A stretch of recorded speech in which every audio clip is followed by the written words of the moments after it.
Gary Gensler became the subject of criticism from Jen Gensler and Jim Cramer due to his inability to prevail in the SEC Ripple case. ENBC, which is part of the national television network, broadcast the panel discussion. In the past, Gensler had boasted about the success of the Securities and Exchange Commission in cases involving cryptocurrency. On the other hand, the judges have reprimanded them since they have gone above what was expected of them. In certain situations, like as the dispute with Grayscale and the lawsuit with Coinbase, the panel took into consideration the likelihood that the Securities and Exchange Commission would emerge victorious. According to a headline that was published in the Daily Huddle, it is more likely that future developments and regulations regarding cryptocurrencies will take place after the elections in the year 2024. Gensler has expressed his dislike of cryptocurrency exchange platforms, stating that these businesses do not give investors with the required information that is mandated by the law and may even be trading against consumers. Gensler had previously expressed his criticism of these platforms. One of the arguments that he presented was that tokens are not securities, and that in order for investors to make informed decisions about their investments, there must be specific disclosures. In accordance with the rationale presented by Gensler, these tokens do not fulfill the requirements of the O-test, which is a fundamental concept in the realm of securities markets. Regarding the cryptocurrency markets, he asserted that the commission was founded by President Roosevelt in order to check investor transparency, yet they are not offering a transparent environment for investors. As an additional point of interest, exchanges like the floor of the New York Stock Exchanges are subject to stringent regulations in order to avoid fraudulent activity and manipulation, and they do not engage in trading that is against their customers. Gensler's sweeping accusations of trading against customers are dishonest because the Securities and Exchange Commission granted approval for Coinbase's initial public offering IPO a few years ago and subsequently sued the company for its folly. Because of this dishonest attitude, the SEC has not been effective in getting anyone to fall for their techniques, and the court is expressly calling them out for that. In this particular case, they have not been successful in getting anyone to fall for their strategies. In conclusion, the comments that Gensler made about Bitcoin exchange platforms and the fact that they did not provide sufficient disclosures reflect a pattern that has given rise to cause for concern. According to him, the Securities and Exchange Commission's inability to provide sufficient disclosures and to participate in trade against customers is a significant issue, and he believes that the panel's broad claims of engaging in trade against customers are dishonest. He also believes that the panel's accusations are not truthful. On the other hand, the failure of the Securities and Exchange Commission to provide sufficient disclosures and to trade against clients is a concerning trend that has to be addressed in order to maintain the safety and integrity of the cryptocurrency market. Jim Cramer and Gary Gins were both members of a panel that discussed the role that the Securities and Exchange Commission CC played in the Ripple Labs case. This session was held within the context of the Ripple lawsuit. Cramer became agitated as a result of Jin's comments, and in response he spewed forth a quote that he found to be insulting. After that, he shifted his focus to another member of the panel. Dave Gensler, who had also been outraged by the words that Jens had made, expressed his discontent with Jen's actions, and Cramer questioned the rationale of the severe criticism that was directed toward him on the national broadcast live broadcast. Gensler had also been offended by Jen's comments. Furthermore, he stated that if he were Gensler, he would not want to disclose it under any circumstances. This was in addition to the previous statement. The conduct of Gensler, on the other hand, made him feel as though he was discriminated against. It has been slow going for the Securities and Exchange Commission in the case of exchange-traded funds, just as it has been slow moving in its efforts to regulate private fund advisors. The new chairman of the SEC has been slow moving. The reason for this is that the Securities and Exchange Commission not only does not break any laws pertaining to securities, but it also does not engage in activities that Congress has not given it the right to carry out. Within the Bitcoin industry, there are a number of persons who are considered to be insiders, and these individuals have expressed their concern that the judges do not possess an acceptable level of expertise of cryptocurrencies.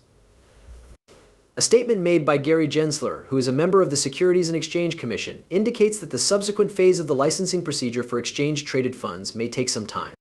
The fact that this is the case may be an indicator that the process of SUN approval will be a slow walk. This match is being drawn out by the Securities and Exchange Commission, which is making everyone's life as miserable as it possibly can be about it. The decision of the Fifth Circuit Court of Appeals to invalidate the private funds rule of the Securities and Exchange Commission, which the attorney for the SEC believes goes beyond the SEC's legislative jurisdiction to supervise private fund managers, is yet another loss for the attorney for the SEC, Mr. Shurinsky, Jake, regarding the field of cryptography, who is a well-known figure. According to the statement, the administrative state is completely out of control, and the federal judiciary is making an effort to bring it under control.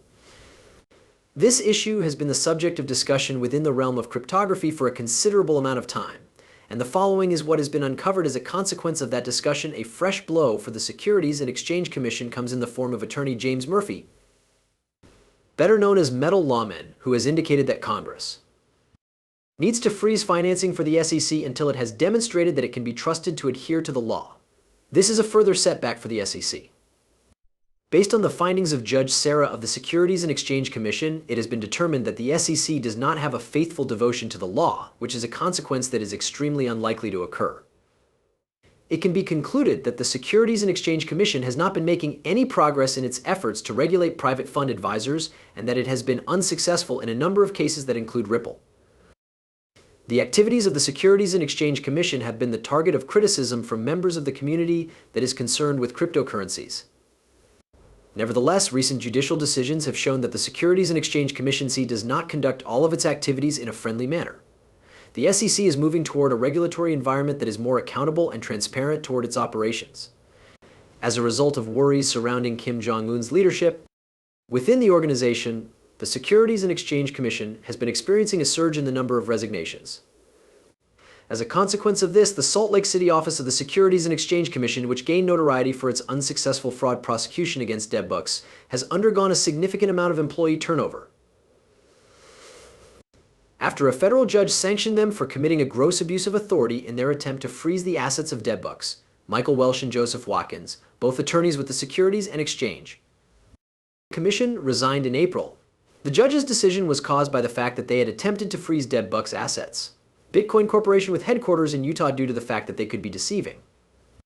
Due to the fact that the judge dismissed that lawsuit and ordered the Securities and Exchange Commission to pay $1.8 million in attorney bills, there is a clear sign that taxpayers are footing the bill for this situation. In light of the fact that the presidential election is scheduled to take place in November, Brad Garlinghouse, the chief executive officer of Ripple, is gloomy about the probability of developments in cryptocurrency regulation taking place before then. In spite of the fact that he acknowledges the fact that the government of Vice President Joe Biden has been increasing the amount of rhetoric it uses against Bitcoin, he is of the opinion that important regulatory developments might not take place until the year 2025. Garlinghouse is of the opinion that the administration of Vice President Joe Biden is more concerned with supporting policy changes that are advantageous to the pro-cryptocurrency bloc than it is with protecting investors. On the other hand, he acknowledges that there has not been any actual action that would lead one to conclude that there is some kind of motivation behind all of this.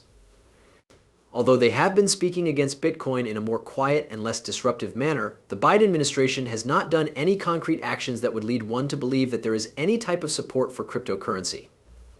This is despite the fact that they have been advocating against it. It is because they are aware that the polls are tight, and that there is not a single voter bloc that is hostile to Bitcoin that they have made the decision to make this modification. They are merely arguing for a policy that is not favorable to those who have cryptocurrency with their possession. Tens of millions of people in the United States have purchased Bitcoin, which includes those individuals.